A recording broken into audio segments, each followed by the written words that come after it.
Thank you very much, Douglas, for again organizing this fantastic event. Thank you to everybody that actually has been helping to put this together. And also thank you to the previous panel because we learned a lot and it was absolutely fascinating to see these different approaches. Continuing with diversity, we have here, I'm actually honored to chair this fantastic panel, which actually presents a wide variety of expertise, a wide variety of knowledge, wide variety of experience across the world, across different jurisdictions and different angles, that bridging together industry, research, in practical application, in a sense, from a legal and a business perspective. So when this panel was put together, we have decided, we put our brain together with Jill, Shuping, Liam, and Jamilya. Actually, we come together to see what can we do with this technology. So what is the bleeding edge of the technological advancement and practical application that is essentially provide some sort of betterment in society, solving pressing social problem, or business problems, right? So we start to float around different perspectives and we realize that actually we have very different angles because we work in different areas, we are engaged with different activities. So ultimately, we decide to step back a bit and decide and understand what essentially it is working now, what are the main challenges, and how essentially is needed, what is needed, and what can be done to actually to implement technology in a way that is going to address pressing challenges. Our assumption, as we also heard from a previous panel, is that essentially the technology per se is no silver bullet.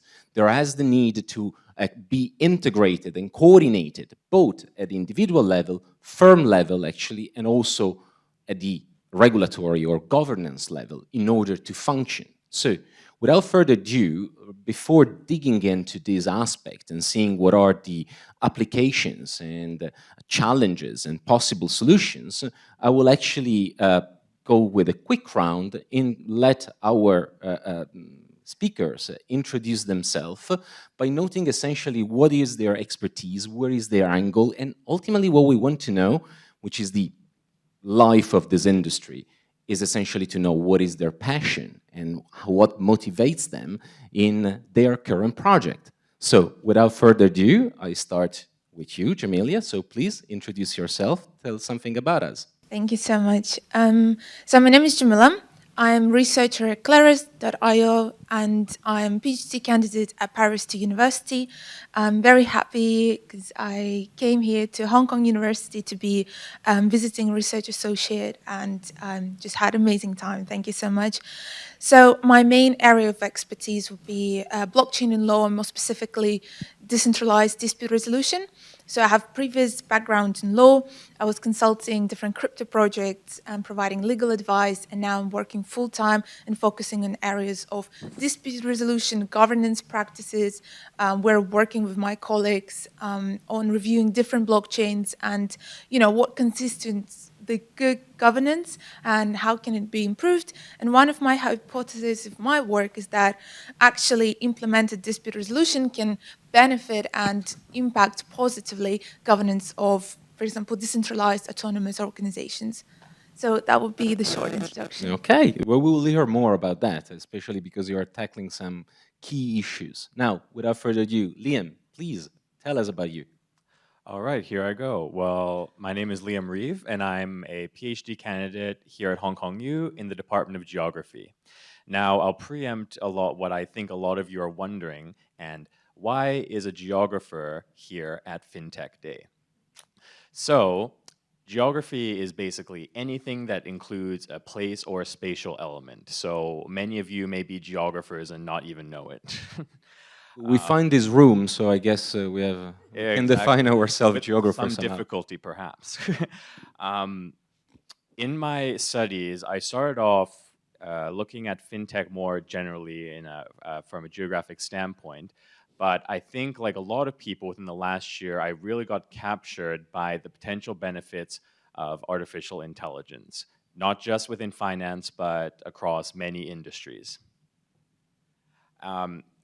At the end of the day, my big interest with artificial intelligence comes down to two things: the use of alternative data, and most importantly for me, the expansion of explainable AI, or XAI, as some of you may know.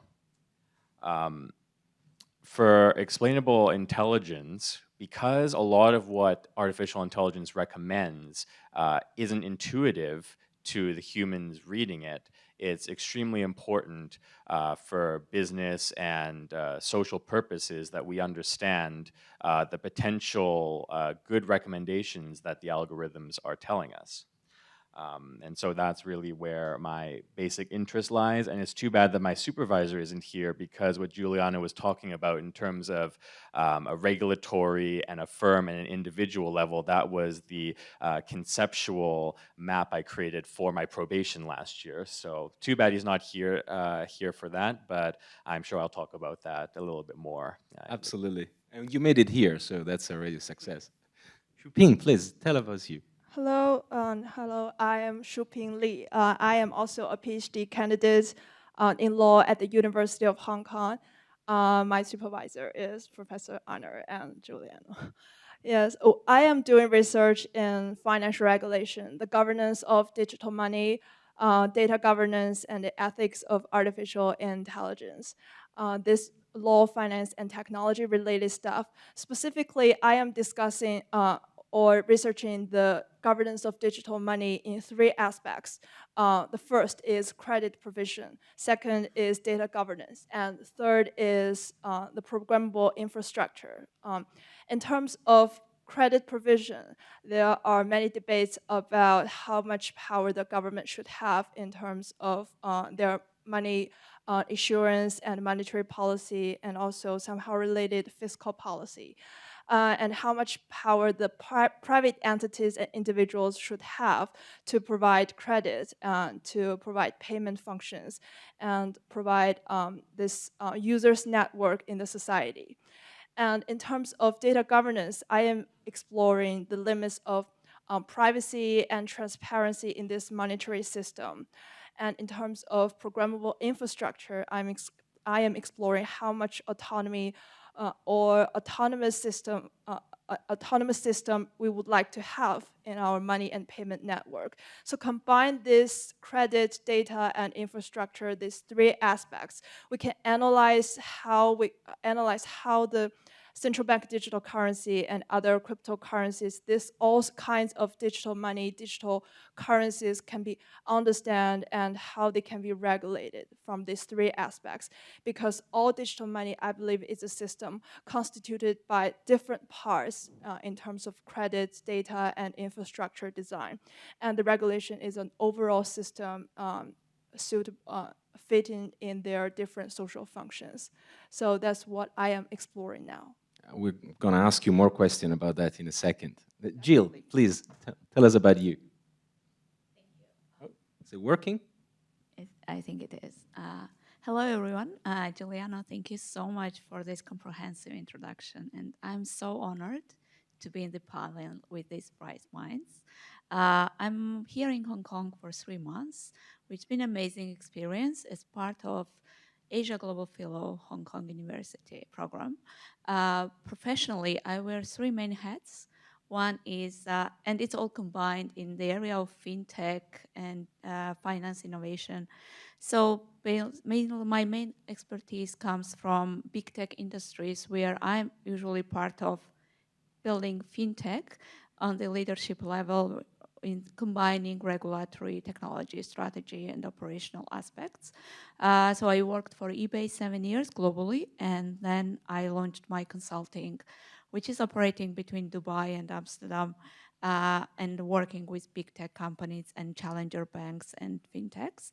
Another area I'm focusing on is being part of venture builders, where I advise scale-ups and fintechs, mainly in Middle East and Africa, mainly working on financial inclusion, because this is one of my passionate areas, along with other area, which I will mention later. But the third part is I come from developing country, and I made my career in developed countries, and my passion is always to bridge those two. And the best bridge and the best power could be knowledge. And in the era of building digital economy and digital world,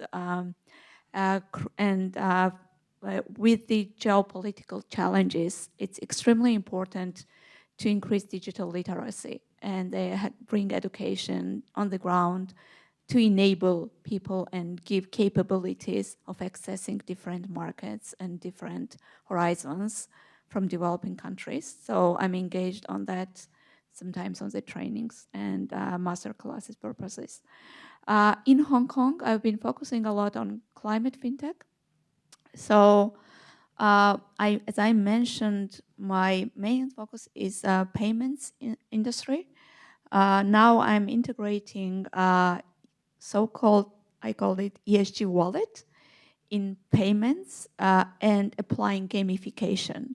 So I've been working also with some bright minds in the Hong Kong University and outside who design games and simulations. It's mainly, my biggest passion is to drive social engagement when it comes to behavioral shift towards ESG and make it playful and sustainable. What we have seen is also in big tech, and big tech owes quite data, is the generational shift. New generation and the consumer to come is very conscious and very demanding on innovation, especially including impact and having transparency. So that's where I would focus on. Thank you. Okay, thank you very much. Okay, let's dig in. Now we get to know a bit more this fantastic panel that we have different expertise, different experiences. This is why we needed to take this advantage. And by all means, if you have any urgent question, any clarification, just raise your hand. We will allocate sometimes at the end, but still, we are happy to take a question on the flight and having a spontaneous conversation. So, Liam, let me start from you to interrupt a bit the flow. So artificial intelligence, now, of course, you know, we all hear about that, we all think we understand, but actually we might not.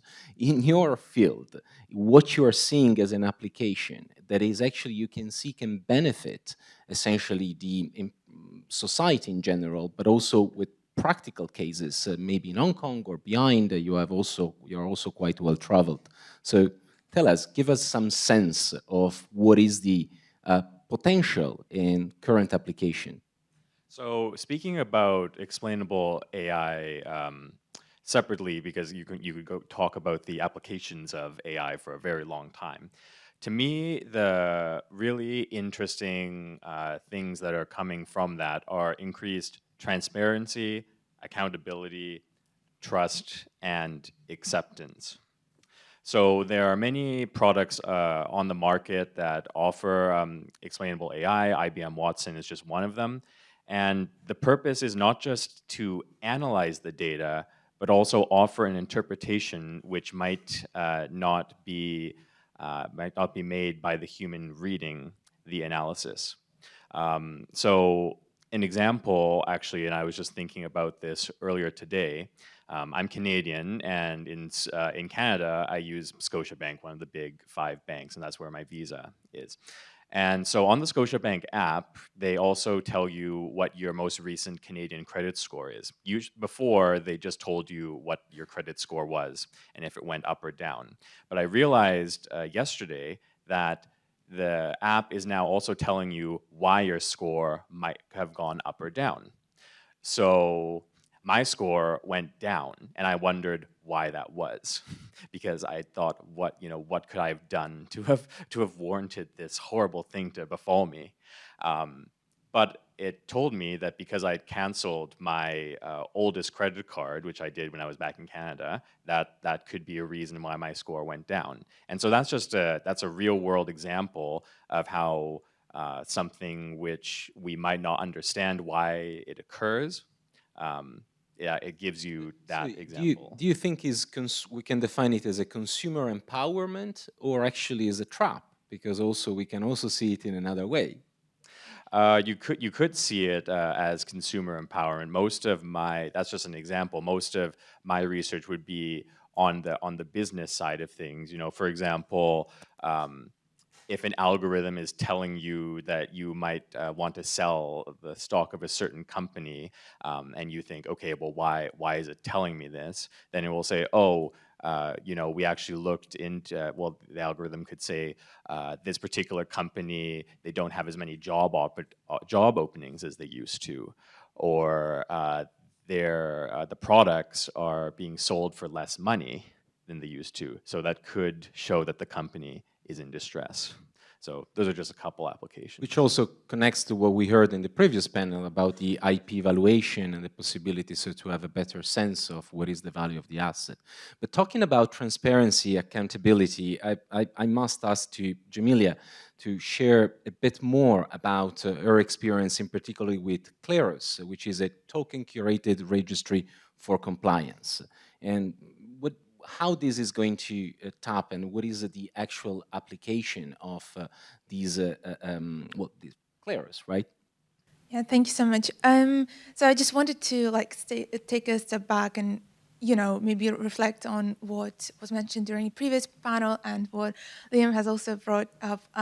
It's incredibly interesting because one of the forces that brought me into blockchain research was questions related to inclusivity and public goods, and we talk often about what are the applications for stable coins, what are the use cases for this and that. And the first thing that comes in my mind, and I know this is like personal projection, but is actually empowering communities that don't have access to, banking, or that they don't have even, access to, I don't know, so many different services that we kind of take for granted. And that was my personal experience as well, that I know that actually came a revelation to me that stable coins aren't available for purchase for individuals in Hong Kong, and it is the case in different countries. They all have different regulation. That's why it's very important to stay alert whenever we're building or exploring different technological solutions. But in my personal case, it was the solution that allowed me to to travel, to access funds, to be able to send money to my family and etc. So this is something that was a real use case to me in the absence of ability to go and just open a bank account. So talking about Kleos, it is a decentralized justice protocol, as we like to call it, but in a more technical terms, it's a protocol for dispute resolution and dispute resolution as a service. So based on my background as a lawyer, I've consulted many clients and assisted and participated in many disputes. And often as part of the law course, we cover, traditional litigation and also alternative dispute resolution, especially online dispute resolution, as I would say, as a subtype of alternative dispute resolution. And I'm pretty sure most of you are aware with, services and dispute resolution are available on platforms like eBay, Amazon, Uber, any other platforms. For example, when you are dissatisfied with the purchase, with the service, there is a solution for you to settle your dispute quickly, efficiently. You wouldn't go and consult a lawyer if Uber messed up your order or Deliveroo didn't get, exactly what you've ordered. So it's more like there is a need for efficient, fast, quite straightforward solution, and we have it now. But surely the pioneers of that movement were eBay back in early 2000s and development of internet, and now we have a whole selection of blockchain relationship. We have communities that are building on top of blockchains, and I always say that we are humans and it's our nature to have conflicts and disputes and different opinions. And with the technology and the relationship comes the need to settle disputes that would, be blockchain native, or it could be completely off-chain or on-chain solutions. So by that, I mean off-chain is something that is completely like mediation or negotiation, something that we know from traditional legal course, but something that we could just talk through being like on a Zoom call or personally sitting in a room without any of that going on-chain, recorded on blockchain. But that would also be needed if we're talking about relationship or some perhaps issues that we have in governance of decentralized community. It has to be a solution that accounts for the specifics of the technology. Then Kleos, it provides both off-chain and on-chain solutions, but more with the focus on on-chain, which means that if you have a relationship allocated on-chain before, and one of the use cases, for example, we have, I don't know, a service agreement, you decide to build a website and you hire someone from completely different part of the world, and you decide to allocate funds priorly on escrow account that is also available with Kleos. So if I want, for example, to have my website built in a specific way, and the designer presents me the final work, which he thinks that is very good, but I'm dissatisfied with. So now we have a problem because the designer wants to be paid.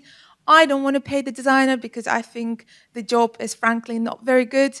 So we have a dispute. And because we allocated our relationship or like money on chain before, we can trigger the dispute for Kleos, and there will be a jurors who will decide on a case.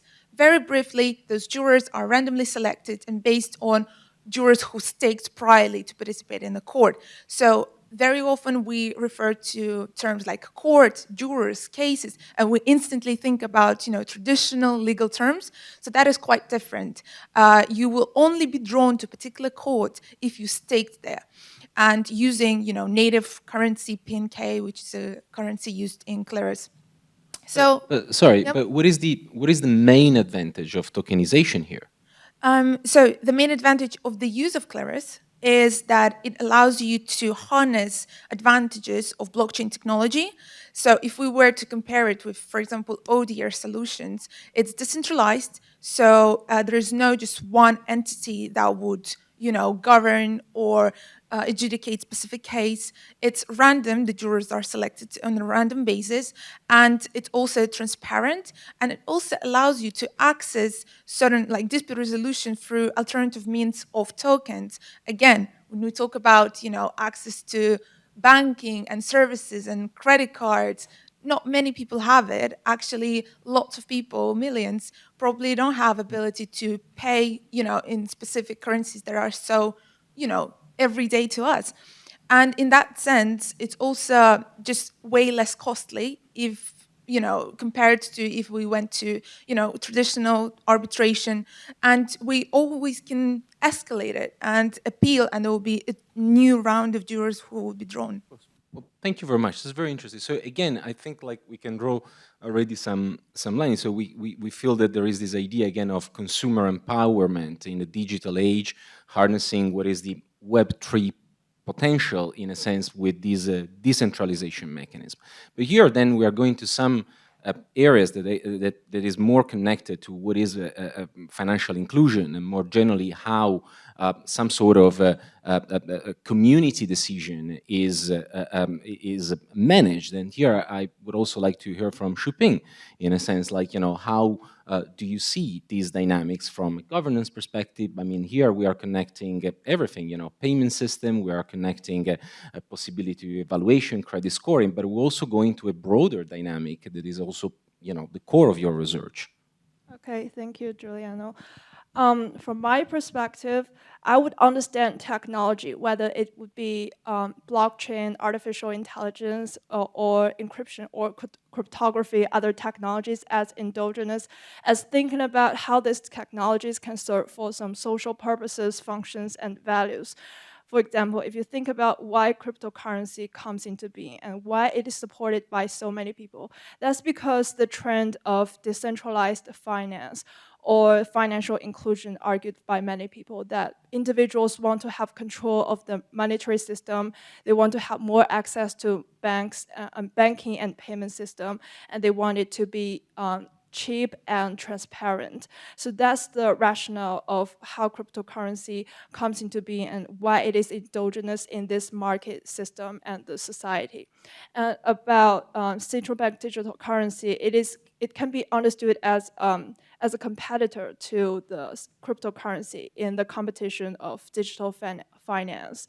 So the logic would be, first, what is the social values we want to pursue? We want to useful with these technologies, and then think about what these technologies can do. Think about how artificial intelligence can enhance our data processing capabilities and our intelligence, how blockchain can contribute to a decentralized structure, and how encryption can enable the communication with more decentralized characteristic, but also preserve the privacy of market participants, and think about these capabilities of these technologies.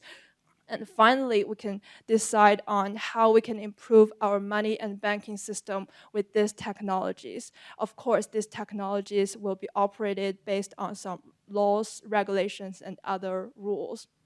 So in my field, take the digital money, digital payment as an example. If we think about why digital payment was supported by many people, in China at least, it's because of it's very cheap.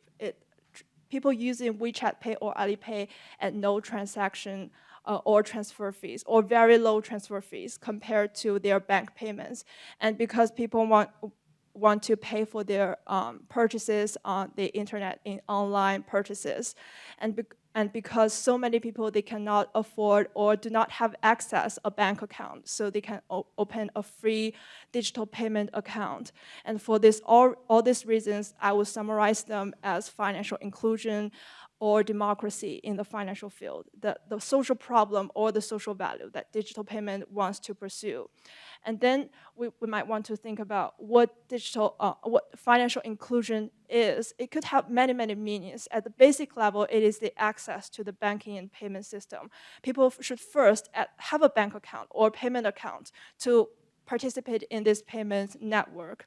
And then, at what cost of this? How expensive is this bank account, and make payments in this system? And then some other higher levels of social values like privacy protection, stability and safety, and efficiency of this banking and payment system. So this could all be the meaning of financial inclusion. So, but here's the thing, right? You pointed out very, very nicely and very fittingly, like essentially this is a sort of a grassroots movement, right? In a sense that people want to have more access, more, and to solve, the practical problem of financial inclusion and so on and so forth. But at the same time, we all know a bit of this paradox, right? That is started as a grassroots movement, as a sort of an alternative of what we have right now, but ultimately to achieve some specific social goal, like, to really bring people that are outside disenfranchised into the system and actually have access, we need to become mainstream, and we need something that is more also as a bottom-down approach. So what I'm trying to say is that with the example of China, but also we can see in other jurisdictions, essentially the moment in which this technology becomes popularized is because there is some sort of a governance intervention to actually recognize the validity of the transaction, and recognize the validity of this. So how do you see these two things being combined, for instance, in this practical example? Okay, a practical problem would be how much we would like to allow the entry or the operation of all these digital payments or the big techs and fintech companies, how much we would like to allow them to participate in this field. I would understand this as an overall competition mechanism, the value of the market, that you would like to have fair competition, you would like to have different participants and entities to try to find their comparative advantages, the lowest opportunity cost to provide some services and social functions, whether it would be payment, deposit, or loans, and some other things in this financial system. And also evolve the government and some public entities in this field, like the central bank digital currency as a kind of product in this financial market, whether they can compete with other private entities provided services and products. So this is an overall market mechanisms that based on competition. But at the same time, the other side of this competition is some regulation. Regulators could define specific competition rules. We know all competition are based on policies, laws, and regulations. The competition or monopoly itself is should not be forbidden, but some monopolistic behaviors are not allowed. So bank powers or all participants in this financial field, their power should be controlled. So you're seeing essentially putting back this new ecosystem within the framework that essentially we have, because what you are describing, the balance between competition and private power and public power, essentially something that's been going on, I don't know, for a couple of 100 years. So, but here we have a new flavor, essentially. In order to create more inclusive society, we need to get the balance right. And we will get how to get the balance right. Now, what I want to hear from Jill is actually, you talked about, you mentioned your passion, interest, and direct engagement in topics like financial inclusion, but also what really grasped my attention, it was the fact that actually you talk about the gamification in order to, let's say, to achieve different type of social goal or social activities. And is this related somehow with financial inclusion? Is that the part that you think is going to actually create a good balance between, let's say, public and private? Thank you, Giuliano. This is an excellent question. But listening to panelists, I would like to summarize in one question. Like, we are all talking about how do we make impact? And in our responsive fields, right? How do we build more inclusive, financial, sustainable finance, right?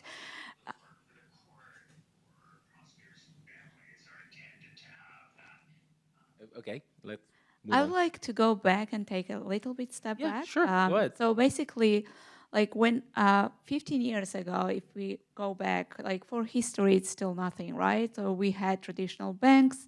They were the only players, more or less. FinTech was just starting up. And then these banks had kind of their own way of running financial institutions and charging customers and B2B and B2C, right? Then some fintechs came in, and I remember 13, 14 years ago when I was working with PayPal and we were building digital payments, we were pretty much teaching consumer what digital payment is and trying, PayPal had back then stupid and simple solution is the best. So simplifying pretty much people's life, but the definition of simplification used to be very different. And now, especially if you keep in mind, the world is not only Europe, US, Singapore, Hong Kong, right? There is a very different world and different granularity in developing countries, right? So some developing countries have challenging financial inclusion scenarios. Some have different challenges, but financial inclusion is quite okay there. I will give some examples. So, but then the pandemic happened, and the awareness of consumer and the digital payment penetration accelerated significantly. Penetration, somehow adoption as well. But then that's when also a lot of new players came in fintech, and the market got very saturated. And we all remember all the bubbles, right? So, and now what we have is also new generation who is extremely educated in digital space, especially, and that's pretty much global. So what we are seeing is that I want to touch base also a bit CBDC. CBDC, because I also worked a little bit with BIS Innovation Hub here in Hong Kong. They are working on this Enbridge project where they engage UAE, Hong Kong, China, and Thailand. A very interesting use case could be retail CBDC for tackling financial inclusion. But CBDC, when central banks work on CBDCs as well, for example, in Georgia, they are implementing CBDC, but they are addressing their local challenges. Back there, they don't have financial inclusion challenge, but they have a challenge how they enable and give capability to foreign market access and cross-border trade and cross-border transactions. And then digital euro is a very different version of CBDC, for example, right? So I think understanding globality, global big picture, and also understanding local challenges. So if we come all together and make a puzzle with these solutions, that would be ideal. Now, blockchain is very horizontal innovation, right? So blockchain can be applicable to so many industries, healthcare, education, any industry, and including payments.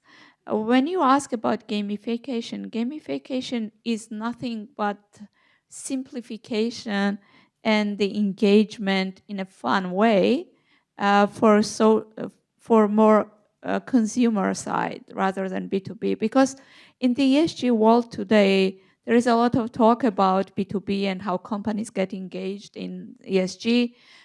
It's more also regulatory and compliance driven. They need to be compliant, and ESG is one of the part of it. But from the consumer perspective, there is not much. I mean, unless you really, it's not even regulated, it's not obligatory, but it's a more social will. So how do we drive this? How do we bridge this business side of ESG and consumer side of ESG? And Liam also mentioned credit score. For example, one good use case is that you have ESG score as a consumer, which can be a combined score from your health tech, insurance, like when you walk a lot, or when you take green car, or when you bike, you know, when you consume less electricity. And that can be combined in your ESG score, and the ESG score can be aggregated to your credit score and can make positive or negative impact. And that's already a tangible impact. Absolutely, but here I'm chipping in because you're giving virtuous example, right? You know, good examples of how gamification, and that's what we ask, this is what we are discussing. But we also have seen sometimes, especially I'm thinking about the meme stock frenzy, that the combination of instant access to all information at the same time and the gamification of investment in the power of consumers, for instance, can also generate a series of unexpected results. And so ultimately, we are going also to see a series of ethical implications, which again, we're already around before you know, the digital movement, where we're thinking about nudging you know, consumers towards one way or another. So it's very interesting what you mentioned, that there is a lot from a compliance standpoint from the business side, and now we're talking a lot about that. But then when we're talking about consumers, you know, and the gamification of consumers, do you see any sort of the need for any limitations and the need for any, probably just consumer protections or ethical discussions? This is an excellent point, and when I name my subject, I always put ethical in front, because you can go on both ways, right? So ethical aspect, data governance, data privacy, these are integral part of the entire playbook. You cannot just gamify and nudge consumers to any direction and trust the common judgment, right? So that will come later on. This point, it's more experimentational phase, but ethical part is extremely important. I think one of also very important point is having clear objective when you gamify something. For example, this Ali Forest project is very, very interesting example, right? When they linked it to planting trees. So you can see result, and it's transparency value chain, and you see the result and impact. And the ethical aspect is always embodied in the design phase when you have full transparency. I think that's important. Yeah. And here, sorry, I cannot help to ask a sort of a follow-up question to Liam, because in a moment we are dealing with ethical issues. Of course, we are also dealing, you know, in AI is something that, you know, we have to consider in a sense, especially once we imagine AI in connected with all these development. So it's like to putting on steroids, you know, whatever we already have. And so how do you see that? How do you see the problem in your experience of ethical engagement? Who is driving the discourse, and who maybe should drive this discourse? Well, so from what I've read, and it makes sense in a lot of fields, from finance to medicine. Obviously, a lot of the ethical considerations revolve around the law, because, if, for example, putting in a medical perspective, if an AI scanner misses something, who is responsible? Is it the technology provider? Is it the doctor? Who is responsible?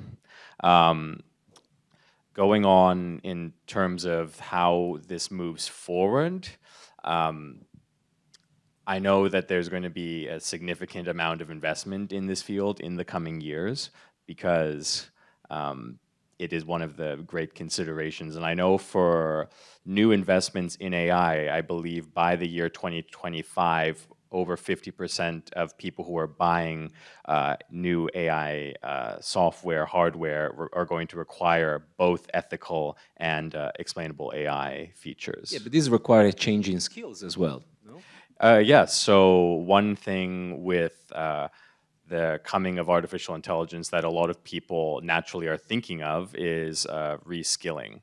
So a big concept that I'm really interested in is whether artificial intelligence technologies are going to automate, that is, take away a position from a particular person, or whether it will augment that human's particular skills. And so certainly for more back office, customer service related stuff, that will be kind of first on the automation block. But what can be augmented in the coming years is of great interest.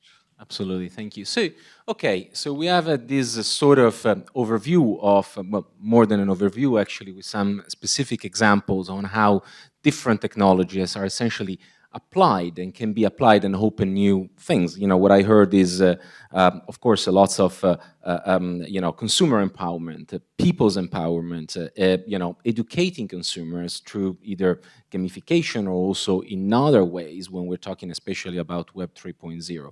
I also heard a lot about, regulation. Somehow in different instances we hear that let's say, the industry is expecting regulators to solve certain problems, and then the regulators are expecting the industry to actually do something before stepping into the game. So having this in mind, and looking at your specific activities, research, and or experience, what do you think it is the main problem that should be resolved, tackled, either from an industry perspective, or either what would you expect from regulators or simply from the community?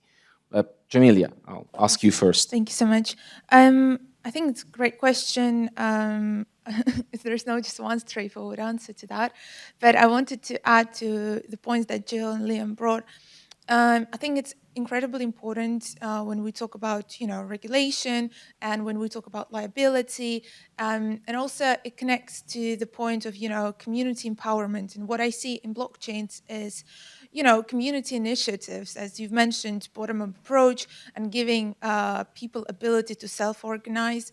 And one of the just examples that I see in Kleos and in related projects is community curated lists, whether it comes to, certain tokens, whitelisting or blacklisting them, or, I don't know, anything from stories, journalism, news, and that is incredibly interesting to see how communities actually gather. That could be a DAO, that could be just, a club of people interested in particular field that would be curating their list and, notifying others about certain registries or tokens or etc., whether they comply with regulation or whether they are, associated with certain scam activities. And that is incredibly interesting. It's one of the use cases. Also, when we talk about, policies and changes, I think it's very important to, it's always kind of a question, how do we make regulation so that we can ensure, consumer protection, market integrity, but also we don't suffocate innovation? And that's, it's a problem, because I definitely see the approach to that is to reach out to, the ecosystem, the builders, the people who develop the technology. I see examples of different regulators doing that, and I'm very happy about that. Getting the advice and getting just, calls for different opinions on initiatives, and that is very important because the technology that we see. I've read somewhere the report that the regulation has like 7-year gap to catch up with the developing technology. So, for example, in Europe we have MiCA regulation, and it's been in development for 5 years, and it still doesn't cover certain areas such as DeFi. And so there's endless opportunities for scammers. And I think the approach of over-regulate is not the right one.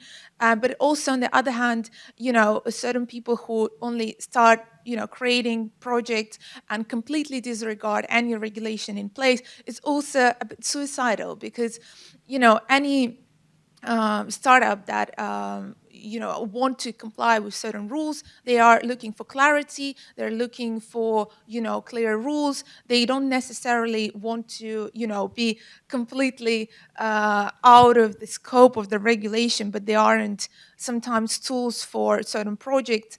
And one of the discussions we have when it comes to decentralized autonomous organizations, and we see that initiatives for special regimes and sandboxes in the United States, in Europe, I know a lot. And it's also great for those projects that consider doing that. But from my personal experience, it's also important to develop tools that would enable projects to comply with the regulations, such as like paying taxes, social benefits, employ people, pay pension, like all of that, but without necessarily having to, conform into what we perceive as traditional LLCs. So, and that, I'm just going to finish my point, is that I think the community standards, and this is what also been brought up in the previous panel, is incredibly important. So, because, we can talk about, DPEGs of certain stable coins, but a very small fraction of society can actually read smart contracts and understand what stands behind that. Yeah, but here is exactly the problem, right? And in a sense that actually there is this idea that we do want regulation, we do want a different regulation, but then at the same time, we don't have enough information and enough experience and enough data sometimes to create that. But I see your point that actually we need to take probably a more governance perspective that is build on community, building on experience, and building on creating a general trajectory towards social desirable goals. And on that, I'm actually... Sorry, I'm just going to finish. I agree with that. I don't think that we all want regulation. I know way too many people who don't want regulation at all. But it's important to acknowledge that it's there, it's coming, it's not going anywhere. And then, certain projects that unfortunately bring shame to our whole ecosystem, they don't define it. So it's a complex approach, as you said. No, very good. But, lately we have been hearing that some of the most fervent advocate of regulation were precisely, firms that then actually have been collapsed. So actually we do have different forces, but I agree with the point that this is coming and regulation is not necessarily a bad thing, and we need a governance approach. And on that, I would like to hear Shuping, it's like, how would you see that? Following just my previous discussion on that competition is an important mechanism to let the market decide what kind of division of labor, division of knowledge is desirable, is socially optimal. Competition, is a broad mechanism, and the market, is the community of all users and participants in this system. And the laws and regulations define the rules for this competition, starting from the entry to the banking and payment system, and then how banks and payment platforms can operate. And I would suggest that we have a lower threshold of entry, but we have a stringent regulations of how banks and payment platforms. So you think that the main problem is competition. So how would you address, therefore, increasing competition? At first we may want to lower the threshold of entry, like not a censorship institution rule, but just a licensing or standard-based, so long as some institutions or entities satisfy the basic lines of entry, they can participate in this market. So this is the starting point. And I would say that competition is a good mechanism for market selection. And competition rules can be broadly understood to include previous or conventional bank regulation rules, the control of bank power, capital requirements, prudential rules to limit their power and capital. In this regard, a risk-based approach or a function-based approach can be adopted. That is similar risk, similar regulation. If you are providing payment service, you are subject to payment regulation. If you are adopting a fractional reserve banking model, you have a pool of assets, you are fragile as banks and you are regulated as banks. So this can be very similar. But the new stuff I would say is that for financial inclusion purposes, that we want to have more people benefit from this system, we would like to lower the fees and the transaction costs for people to have the bank account, have a payment account, and use this payment account. So a public utility style of regulation can probably be applied to banks and payment service providers. Like when you are using water and electricity, you have a very reasonable price. And this can be the same for money and payments, that the government can set a price cap or the fee cap for payment service providers. So the competition is limited within a specific scope. They might apply also to a blockchain infrastructure or DLT, infrastructure that is more broad and every people can plug in. But here, I would like to hear from Jill. For instance, what do you think is the main challenges? What we should do about it in order to unlock the full power of these different innovations? What's your take? Yeah, that's a good question. I would say work with regulator and have a dialogue constantly, collaboration. And I think that's changed a lot. Jamilya mentioned 7-year gap. I'm happy to hear only 7 years because it felt much better, much worse, right? So, but now since last few years, every country, startup ecosystem, the private sector and government feels more aligned, and they are in dialogue in between each other to what kind of innovation is needed, what problems they are solving, and how to do so. It's it's very different in different parts of the world, of course. I agree with Jamilya that over-regulated might kill innovation, but I also feel like under-regulation creates a lot of risks, especially with this geopolitical crisis in cybersecurity, in ethics, in data governance, and in trust, basically, also on consumer side, because usually companies get regulated. It's not consumer, right? And when companies get regulated, there must be element of consumer protection or consumer benefit or like ethics. For example, we always say Europe overregulates, and it's kind of and Mika is one example. GDPR was one example, but when Europe started GDPR and it touched multinationals, those companies started to think in the same frame for other countries as well. So it's good to provoke this thinking, and then it kind of is transferable as well. So yeah, I would say... Set the tone, ultimately, set a global tone, because now we do have a variety of data governance framework that are actually mushrooming, in this around the world. Yeah, I think also one important aspect is timing.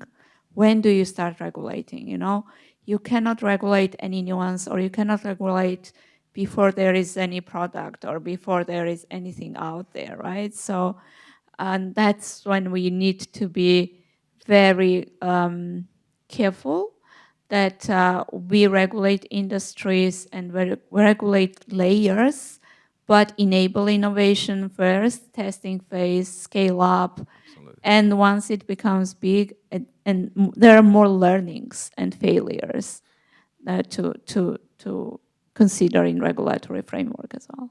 Absolutely. And speaking about timing, I guess this is now the time to get some questions from the audience, if any. Yeah, please, over there.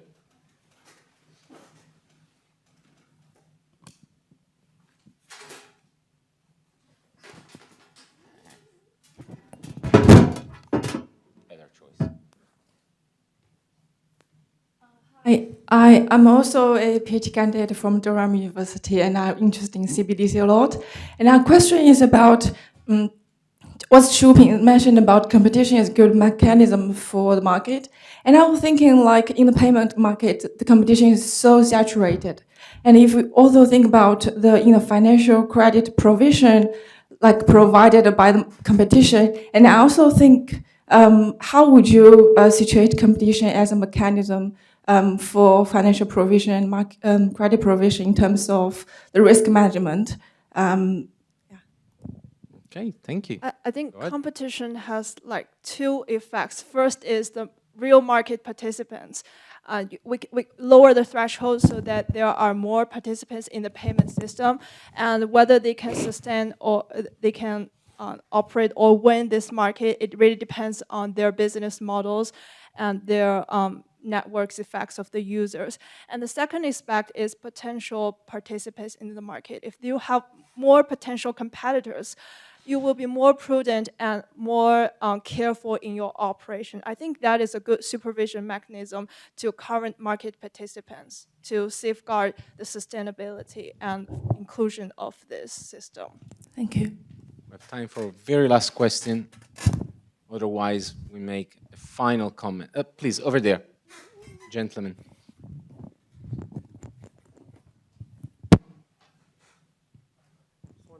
Focus more on Hong Kong rather than on global regulation. So over the last year, the government's been trying to do a virtual asset hub, and I noticed that this year no one's mentioned the term virtual asset hub in FinTech Week. And there's in the crypto world, there's a perception that Hong Kong has gone in the wrong direction because you've got regulation that seems. I mean, there's nobody here that's coming in from. All the crypto companies are going to Dubai and Singapore, while at the same time, the regulation obviously hasn't helped with shady actors like JPEX. So I was wondering, what's your view of the direction that Hong Kong is going in regulation? In particular, I'm actually interested to see if you agree or disagree with my notion that Hong Kong's going in the wrong direction. I'll take this first and then have a quick round. But, first of all, actually, later on, we will have a speaker that actually will address specifically also what is the Web 3.0 strategy of Hong Kong. And, that will be something, from the Legislative Council that will be very interesting to see. I think, from what I see participating in different law reforms in different jurisdictions in order to facilitate access to finance, in order to facilitate digital inclusion, is that ultimately regulation can be seen as a vouching mechanism, a sort of right or wrong, but can be seen as a sort of a validation, a badge, which sometimes mistakenly, because actually people are less aware of the risk. But at the same time, there is a bit of a rush, and we saw that also outside the fintech space. If we look, there are several players here in Hong Kong that have been offering different products, and they've been actually actively seeking to be regulated. So in that regard, whether it's a good or bad direction, honestly, I don't know, and I think history will tell. There will be adjustment, and probably going to be, hopefully, not too painful. But here, a quick round. Any reaction? I am based in Europe. I have no idea, actually, but I would love to have some thoughts of the things that I've learned for the past couple of weeks that I've been here. Things that I've mentioned that was revelation to me is like inability to purchase stablecoins as an individual. And I would love to discuss it off of the panel because I think we're short in time. I'll pass it on to Shuping. Okay, as I just mentioned, I would understand regulation as the rules for competition, that we have some baselines of what is desirable and what is allowed and what is not allowed when you compete in this market. So I would take this as neutral, not necessarily bad for innovation, but probably can be good, or not only good for the business, but also take the public as into the consideration for some public interest. Jill? Yeah, so that's a good question. I lived in Dubai last 2 years before. So Dubai is quite advanced, but Dubai extremely fast in bringing new regulatory frameworks. So that's also very important to consider the cultural element. But I also spoke with some people here and organizations in Hong Kong, and I can see the positive trend since the Web3 regulatory framework came in place, new startups, new entrants, and also the exchanges here licensed in Hong Kong. So I don't have in-depth knowledge in here, but I'm very curious to exchange thoughts. Still ongoing, we'll see. Well, and on that, please join me to thank this fantastic panel. Let's continue the discussion.